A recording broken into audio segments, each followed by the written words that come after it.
Next question. Sabi nyo, pabalik kayo sana sa Singapore from Batam. Kaya lang nahuli na kayo sa Batam. Opo. So bago Batam, Indonesia, nasa Singapore na kayo. Nasa Singapore na kayo, ba't pa kayo nag-Indonesia? Kasi sabi ni Wesley, gusto daw siya pasyal sa iba lugar. Hindi pa ba sapat yung pasyal sa Singapore? Kaya nauna na siya sa Indonesia.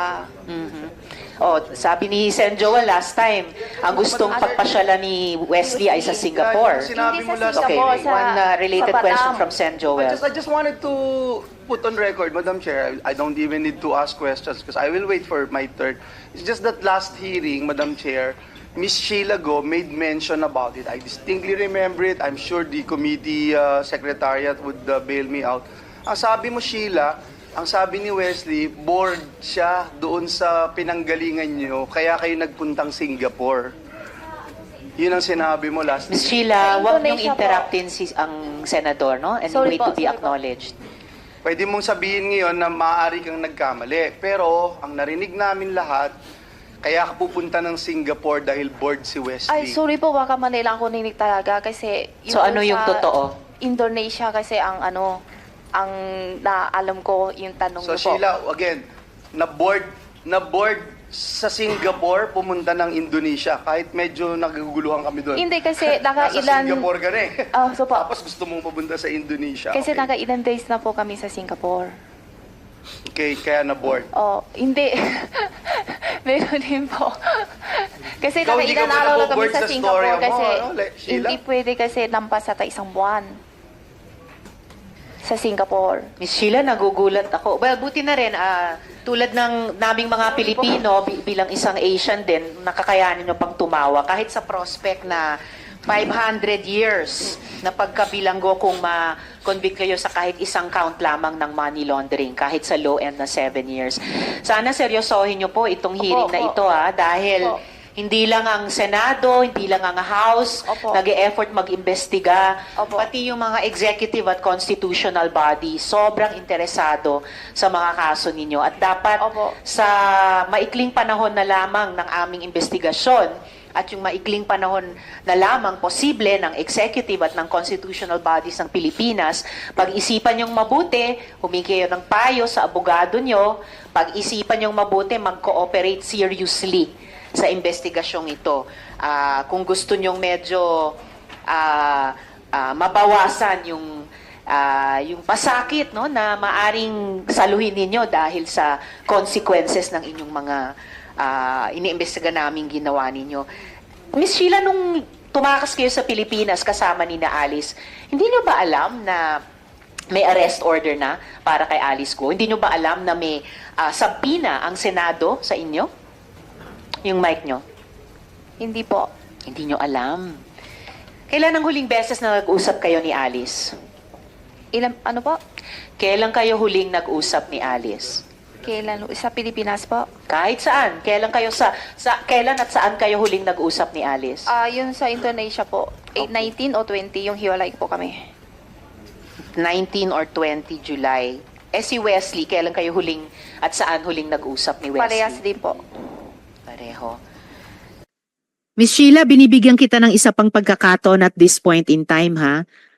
Ano pa ba yung totoong hindi nyo nasabi sa amin?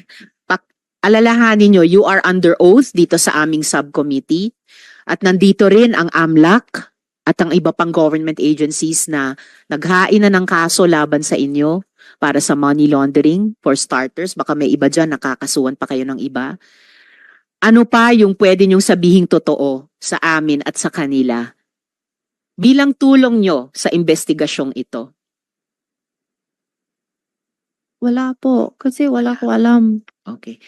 Well, hindi po ako naniniwalang wala na kayong alam bukod sa sinabi nyo na sa akin. And I really regret na hindi kayo mas makatotohanan at mas helpful sa committee ito. Yung subcommittee namin, tulad ng Committee on Women, kayang-kaya naming mag-appreciate kapag nagsasabi ng totoong isang witness. Maaalala ng mga colleagues ko, halimbawa, yung isang witness dun sa Committee on Women, yung dating accountant ni Alice Go, siya, pinaniwalaan namin siya. At nirelease namin siya sa detention dito sa Senado. Dahil sa hearing, yung pagkakataong binigay namin sa kanya na magsabi ng totoo, sinamantala niya yung pagkakataong iyon. And I bet appreciated din yun ng mga executive agencies na nakarinig sa kanya, si Miss Nancy Gamo. Unfortunately, Miss Sheila, hindi kayo katulad niya na makatotohanan. And well, yung kapalaran nyo ay nasa kamay nyo naman. Nasa kamay nyo lamang, wala sa kamay namin. So I advise you, isipin nyo hanggat matapos itong hearing ngayong araw, magkonsulta kayo sa abogado ninyo kung gusto nyong maging mas makatotohanan sa amin at mas helpful sa hearing na to at sa investigasyon ng executive. Okay, Ms. Sheila? Pag-isipan nyo mabuti yan. Mga tanong naman po. Madam Chair, Yes, and Joel, follow up one lang related dun question. Isa lang po, Madam Chair. Una, Madam Chair, gusto kong sabihin that I totally agree with you na yung aking human discernment na makita kung ang isang tao ay nagsisinungaling o hindi, kung ang isang tao ay may tinatagong impormasyon, klarong-klaro, Sheila, klarong-klaro na may tinatago ka. Gusto lang namin paalala sa'yo, yung 87 counts, isang kaso mo pa lang yon. Napakadami pa na susunod. Gusto ka naming tulungan kung magsasabi ka ng totoo. Gusto ka naming tulungan. Sana nakikita mo ko ngayon, as I look at you eye to eye, gusto ka naming tulungan kung magsasabi ka ng totoo. Hindi ka sa amin nagsasabi ng totoo. Bakit? Babanggitin ko sa iyo isa-isa ha. Mula noong nakaraang hearing, sinasabi mo wala ka laging alam. Di ko alam yan, di ko alam yan, di ko alam yan. Hindi ka nagtatanong, hindi mo alam saan ka pupunta, etc. Pero, pagdating mo doon sa Sabah, nagtanong ka na kay Wesley, nasaan na tayo? Okay? Nagtanong ka. Pero, Sheila, kami ba mapapaniwala mo? Mapapaniwala mo kami na 5 oras bumiyahe ka sa van, hindi ka nagtatanong? Sumakay ka sa small boat ng ilang oras ulit, 5 oras, hindi ka nagtatanong.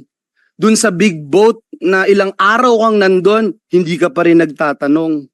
Sumakay ka ulit ng small boat, hindi ka pa rin nagtatanong. Tapos sasabihin mo sa amin, pagdating mo dun sa Sabah, after so many days of traveling, dun ka palang magtatanong. Gusto mo maniwala kami sa'yo? Pangalawa, binanggit mo kanina doon sa Pangasinan, farm namin. Exact words mo, farm namin, Madam Chair. Yun ang sinabi mo, farm namin. Pero wala kang masabi kung anong farm.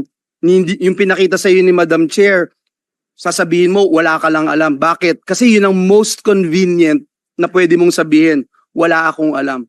Pero Sheila, 2019, Madam Chair, natatandaan niya yung Filipino food na kinain nila bago magkaroon ng pandemya. Natatandaan niya lahat. Eh Sheila, may amnesia ka ba? Madam Chair, hindi ako naniniwala, Sheila, hindi mo kami po pwedeng bulahin na sasabihin mo wala ka talagang alam lahat. At lagi mo sasabihin si Alice ang nagdidesisyon sa'yo. Uulitin ko yung sinabi ni Madam Chair na kung pinapayagan mong gamitin ang iyong pangalan, kung sasabihin mo hindi mo alam pero involved ka sa mga criminal activities, madidiing kang husto. Ngayon, nasasabi mo, kilala mo si Mayor Kalugay. Pero noong last time na sinabi namin, meron ka bang kakilala mga politiko na tingin mo pwedeng tumulong sa inyo? Wala ang sagot mo, hindi mo alam. Pero ngayon may binanggit kang mayor. So isa lang ang itatanong ko, Sheila. Isa lang. Sino pa yung mga tumulong sa iyo na nasa gobyerno? Ito man ay staff ng isang ahensya ng pamahalaan, politiko man ito, mayor ba to, congressman o kung saan man, sino man, sabihin mo sa amin dahil hindi kami naniniwala sa istorya na binebenta mo sa amin, hindi namin bibilhin yung mga sinasabi mo at lalo kang madidiin at sisiguraduhin ko sa'yo, Sheila, pag hindi ka nagsabi ng katotohanan, sisiguraduhin namin sa'yo ng buong Senado na mapaparusahan kang husto. Mapaparusahan kang husto. So muli, tatanungin namin, sino yung kakilala mo Kung hindi mo man kakilala, alam mong may tumutulong, alam mo na merong umaalalay sa inyo ni Alice para makalabas ng bansang Pilipinas. Sheila, Hindi ko po talaga alam. Ang ano lang kasi ang kakilala ko lang yung kaibigan po ni Alice na yung sabi niyo na maging police o kaya palang puliti. Yun lang po si Mayor Dong. So, As a mayor, Yun lang po. Mayor Dong Kalugay. O yun lang po ata. Sa police, sino ang mga kaibigan ni Mayor Alice? Hindi ko po alam. Mhm. Madam Correct. Chair, I'm Yes, and I'm Joel. just so disappointed, Madam Chair, na ayaw pa rin magsabi ng katotohanan ni Miss Alice, bagamat Miss Sheila. Miss Sheila, bagamat hindi ko alam, Sheila, kung mahal mo pa yung sarili mo, magtira ka ng pagmamahal sa sarili mo, you owe it to yourself na magsabi ng katotohanan. Hindi ka makakalabas ng Pilipinas ng ganun lang. Kahit nakapatid mo pa si Alice Go. Hindi ka makakalabas ng ganun lang. Hindi ka wala sa mga otoridad sa Pilipinas ng ganun lang. Nasasabihin mong wala kang alam o walang tumutulong sa'yo. Hindi paniniwalaan yun, Alice. Salamat, Sen Joel. Salamat. So Miss Sheila, isipin mo lahat ng sinasabi namin sa inyo habang tumatakbo pa itong hearing na ito. At magkonsulta ka sa abogado mo. Dahil yung sinabi ng AMLAC na posibleng i-sentensya sa inyo ay mula 609 years hanggang 1,218 years. Lampas-lampas sa lifetime ng isang tao. So isipin yung mabuti kung worth it na patuloy na hindi magsabi ng totoo.